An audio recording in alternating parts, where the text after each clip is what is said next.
উপযুক্ত প্রস্তাব পেলে ভিনিসিয়াস জুনিয়রকে ছেড়ে দিতে পারে রিয়াল মাদ্রিদ। চলতি মৌসুম শেষে তার চুক্তির মেয়াদ থাকবে 1 বছর, কিন্তু নতুন চুক্তি নিয়ে এখনও কোনো আলোচনার কথা শোনা যায়নি। তবে রিয়াল ছাড়ার আলোচনা নিজেই তুললেন ব্রাজিলিয়ান তারকা। কিন্তু হঠাৎ কেন এই সিদ্ধান্ত নিচ্ছেন তিনি, বিস্তারিত জানাচ্ছেন বদিউজ্জামান মিলন। এল ক্লাসিকোয় দারুণ ফর্মে থেকে কোর্সিটে নাম তুলেছেন কিলিয়ান এমবাপ্পে ও জুড বেলিংহাম।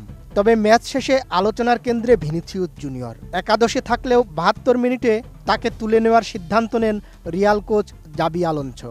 এটাই মানতে পারেননি ভিনি, উগরে দেন ক্ষোভ। প্রথা অনুযায়ী কোচের সঙ্গে শুভেচ্ছা বিনিময় না করেই তিনি সরাসরি ড্রেসিং রুমে চলে যান। এ সময় পর্তুগিজ ভাষায় ক্ষোভ প্রকাশ করতেও দেখা যায় ভিনিকে। এমন আচরণের পরে প্রশ্ন উঠছে, দলের থেকেও কি নিজেকে এগিয়ে রাখছেন এই ব্রাজিলিয়ান তারকা? আমি বুঝি নির্মাণের শিল্প, সালাম স্টিল বোঝে ডিউরেবিলিটি। সালাম স্টিল, মোস্ট ডিউরেবল স্টিল।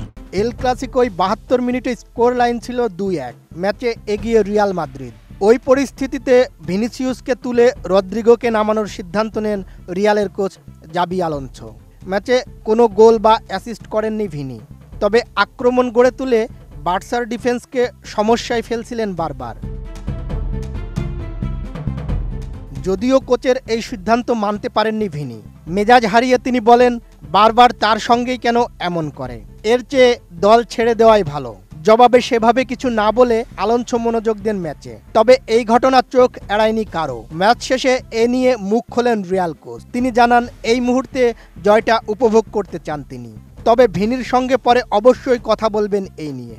দলের চেয়েও নিজেকে এগিয়ে রাখার এই বিষয়টা মেনে নিতে পারেননি রিয়ালের সাবেক ফুটবলারদের কেউই।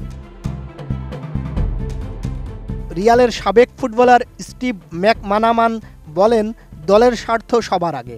দলগতভাবে খেলে জেতাটা বেশি প্রয়োজনীয়, 5 পয়েন্টের লিড নেওয়াটা বেশি দরকার।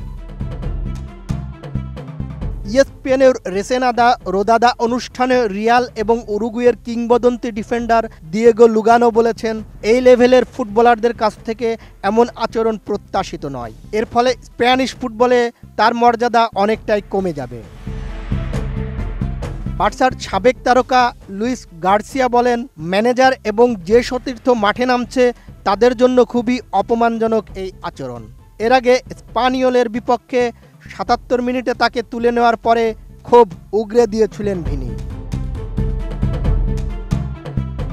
রিয়াল মাদ্রিদের জার্সিতে একের পর এক জয়, দারুণ পারফরম্যান্স, সবকিছুই ভিনিসিয়াস জুনিয়রকে বিশ্বের সেরা তরুণ ফুটবলারদের একজন হিসেবে প্রতিষ্ঠিত করেছে। কিন্তু সাম্প্রতিক আচরণ ও কোচের সঙ্গে তার টানাপোড়েন নতুন প্রশ্ন তুলেছে। ব্যক্তিগত অহংকি পেশাদার ফুটবলের ওপরে চলে যাচ্ছে?